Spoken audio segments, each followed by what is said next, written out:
You've been selected as Freddy's newest security guard. Hello? We've all seen the new Fnaf movie trailer, and this looks fine. Okay, it's atrocious. Hello everybody, my name is Apen, and today we're gonna look at the Fnaf movie trailer. Remember, I'm poor and you already love me, so shove the nearest child into the subscribe button and watch its organs get crushed. Let's do this. So, speedrunning through all the memes that were mentioned on the internet, all of the animatronics look zooted out of their minds. Check. They would have been better with silver/white eyes. Check.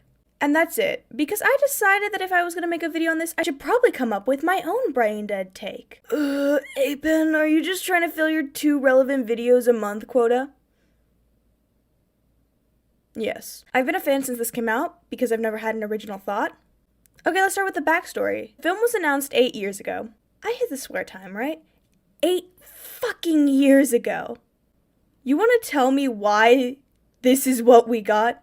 Now, I know Mr. Cawthon was all like, I want to push out the best product, which is good, very respectable indeed. And hey, maybe this is the greatest story ever put to cinema. But come on, this looks like ass! Oh god, I'm clipping the mic. Now, I'm not just saying that to go with or against the grain. I'm saying that because we have individual fan-made shit that looks a million times better.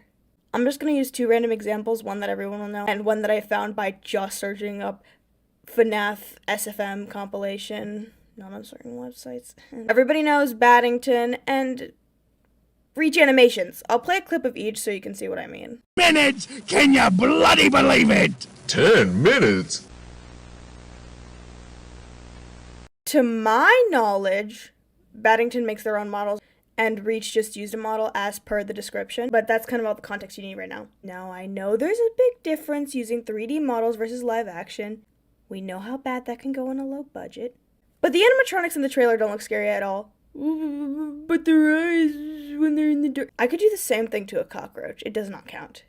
You put a little glow dust on the cockroach and I'm fucking screaming to the hills, okay? Like they're robots, right? Well, they're ghosts. So they're ghost robots. My analogy still works. You know those toy dogs your sister would get and they would make those annoying barking sounds and they would walk around the house? You notice how when you kick the shit out of it, it can't get up? These robots are big and tall. You hit it in the head hard enough and it will fall over. Boom. Crisis averted and solved. And even if you're too scared for that, you're in a pizzeria. Abandoned or not, find the cooking oil and pour it on the floor. The animatronics also still aren't scary, like at all. Like I'm not threatened by 420 Freddy, Zaza Bonnie, Foxy the Stoner, or Weed Chica. Not scary, didn't scream. I'm just going to chalk this up to executive meddling because Scott Cawthon knows how to do a good scary design. And I think they saw that FNAF has a majority children's fan base. It's just how it is. Like, we got a lot of 3-year-olds who are being like, I want to be the Five Nights at Freddy's and go, wee! Also, they don't look particularly animatronic-like in their movements. Just take a look. I'm pretty sure you could have found a 20-year-old whose personality trait is that he could do the robot really well. So what in the shit-filled esophagus of one of the girls from the 2 Girls 1 Cup video is this? Also, I don't particularly like the way that the trailer was formatted. I like the idea of the training manual as a voiceover. There are a few things that I think would make it feel objectively better. For example, this movie is using the first animatronics, so one could assume that it's taking place in the 80s or in the future, but I like to, let's just pretend because I like the 80s aesthetic, but not really. I like my idea of the 80s aesthetic. This does not feel like the 80s. The only time I felt like it was in the 80s was when the sign started lighting up and the fucking television went beep boop beep boop boop boop.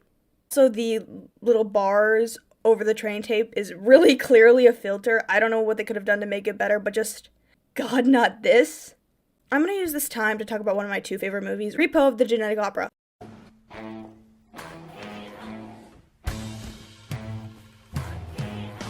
All you need to know about the movie is that it's set in this dystopian society that is very technologically advanced but socially backwards.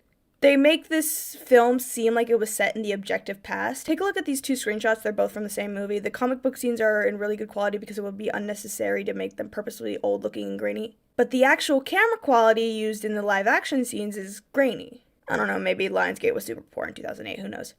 Point being, there are workarounds. Also, I don't like how they show the spring locks? I think they're spring locks. I know what spring locks are, but I don't know with this movie. Well, using rotary saws just seems like it's trying too hard to be saw-like, pun not intended. I just realized I had that. Perhaps, I don't know. Everything suddenly goes quiet, and you hear the soft clicks of the spring locks getting higher in pitch. Then you cut away from the shot with a snapping noise.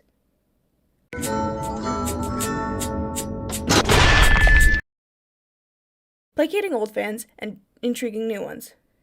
The old fans will be like, oh my god, don't leave me here, Michael, and new fans are going to be like, what the fuck was that? I gotta watch the movie, because I want to know what happened. Like, we have a guess, but still. I'm such a fucking loser. We got Shaggy as Purple Guy, PETA as Mike, or if you know the lore, Michael. We got Beck from You as Vanessa.